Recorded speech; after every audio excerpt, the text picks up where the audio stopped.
guys, welcome back to my channel, and for today's video it's gonna be a little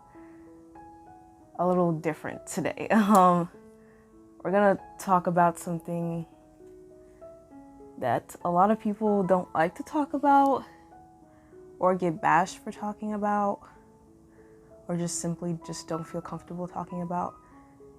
And I guess that's the concept of religion. I am Catholic, and this is like about a video that I saw on TikTok, and it just made me want to talk about it. So there was this video of a girl, and she was kind of like making a joke about her trauma, about how she was raped and sexually assaulted. And in that video, she put God in it as like a character thing. Kind of like God was like laughing her or mocking her or saying like that's funny or whatever. If I find the video, I'll put it. Thanks. What? I gotcha. You see, because you were all excited, and then boom. All right, I had my laugh. Go on in. Whoa, hey! Now that's funny. But basically, it wasn't really the video itself. Well, it was kind of the video, because as someone who is Catholic, God wouldn't laugh about something like that. It was more on the comments, really. And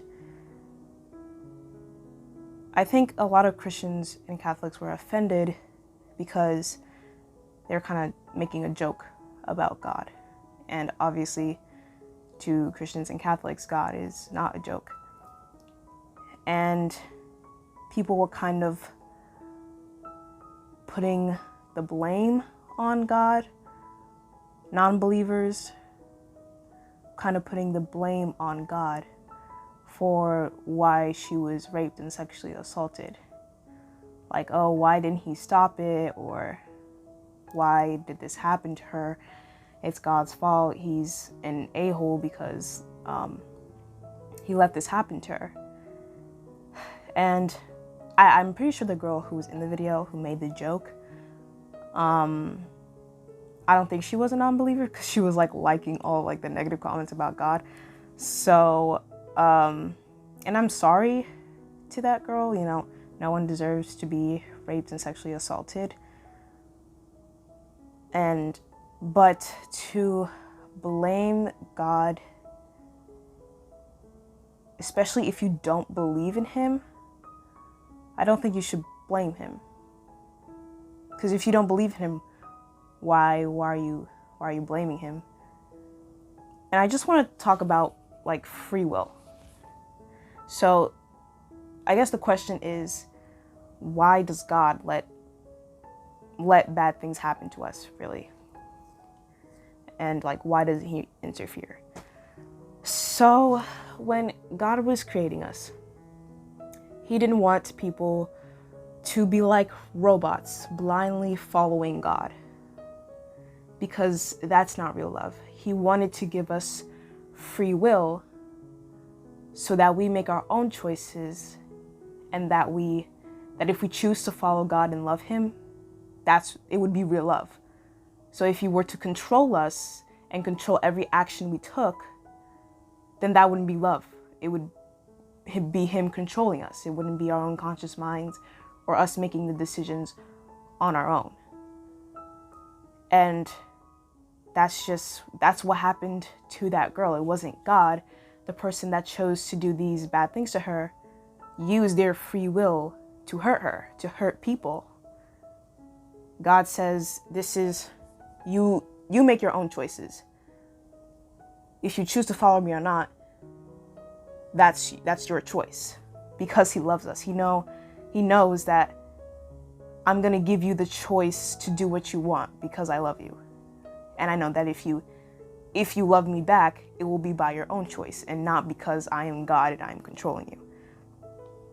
And that's the thing. There are just bad people make bad decisions. They use their free will to hurt others. That's not God, because he gave us the ability to make our own choices.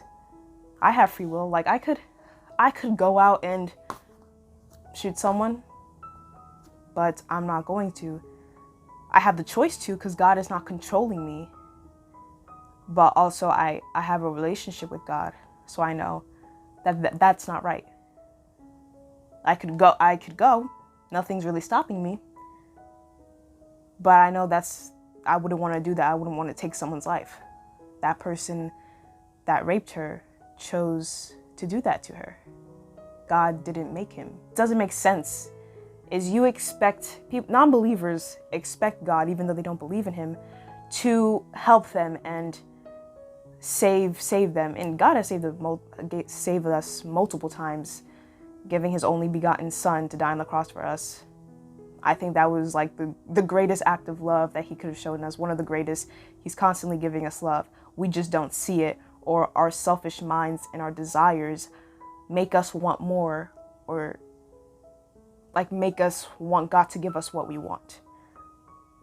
And I think people who are non-believers, they want God to give them what they want, to take this person away or do things. They want God to show them love, but they won't show love to God back. It's like a two-person thing. They want what God has to offer if you believe in him without actually believing in him. See, because the Bible always says, and God was with David, and God was with David. You can research it, and God was with David. I begin to say, God, why were you always with David? It said, because David was always with me. See, a lot of people want God to be with them, but they're not with him. And he's not going to intrude on your busy schedule. You got to make room for him. He's a gentleman. Though he stands at the door and knocks, you got to let. You know, you show a relationship with God, and if you ask him for things, he could give it to you if you ask him for wisdom. But he's not going to give you what you want. He gives you what he thinks that you need. There's God's plan and there's your plan. And God's plan is always the best plan. There's God's time and there's your time. You might want something now, but God's like, wait, be patient. Because if I give it to you right now, you know, it's not going to work out. I could give it to, I'm going to wait a year to give it to you. You just have to be patient. You have to keep believing. And that's what it is. Bad things are going to happen.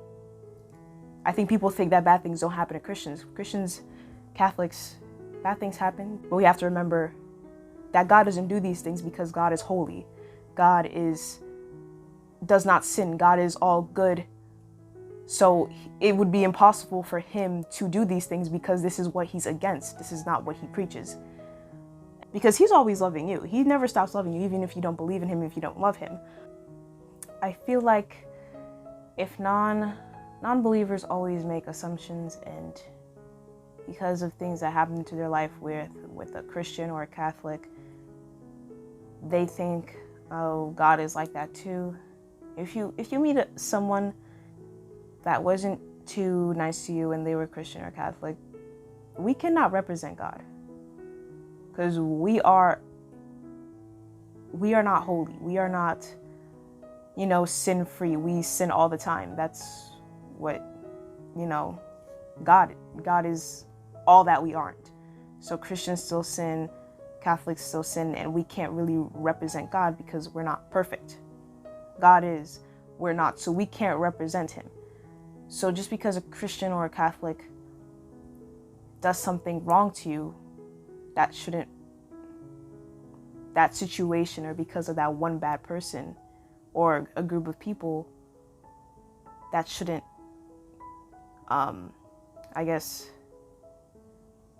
influence how you feel about God. I feel like if non-believers took the time to actually know what God has to offer, they could understand Christians and Catholics better. But they're not gonna do that because they're not gonna try to understand a religion that they don't want nothing to be a part of, or understand a God that they don't want to serve. And some people just want to do what they want without the possibility of a heaven and hell, when it's really not about heaven and hell. It's about forming a relationship with God. and about loving him and serving him and asking him for strength and wisdom to fight your worldly desires, to fight sin. And I've also noticed non-believers, when something good happens to them, they'll be like, oh, I did this. This was my wisdom. This was me. I manifested this. This was the universe. This was astrology, my zodiac sign. I'm a Virgo. What do you expect? Or something like that. When things go right. But when things go wrong, everybody blames God. Everybody. Even people who don't believe, they'll still blame God for the bad things.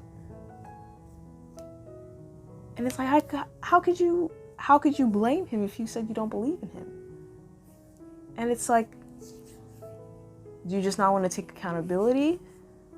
Or do you just need somebody to blame for the bad things happening in your life? Because that's a lot. Bad things are going to happen to everybody, no matter if you believe in a God or not. Because that's just life. We know Christianity, we know that God is fair. God is fair. So God's not going to kill him on the spot. Because if he did that to the rapist, then he would have to do that to all of us. Because rape is a sin and we all sin every single day. So if God were to kill someone for sinning, we'd all be dead. There will be no humanity left. We'd all be dead. But we don't know. Maybe in the future, or when you're not looking, something will happen and justice will be served. We don't always understand what God does, but we just have to trust him. I trust God because I know that I may not see what he's doing, or he might be putting me through something, but I know at the end it's going to be in my favor. I may ask God for something that I want, but he's only going to give me what I need and what's going to help me. Because what if what I want isn't going to help me in the long run? And it's just going to keep me farther away from God, or just not help me at all. Before us, the world was beautiful. Now we got climate change, global warming, kidnapping, raping, sex trafficking. And what do all those things have? What do all those things have in common? People. People rape other people. People kidnap other people. People put people in sex trafficking. And I'm sure God would want us to use our free will to not do these things. But we don't listen. We want to do what we want. Any belief, or any people that just don't believe, I think we can have a very mature conversation about it. So, yeah, I hope you liked this video.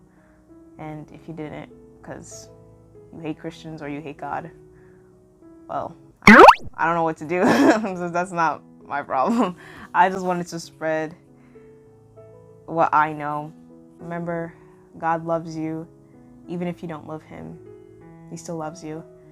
God bless, and goodbye.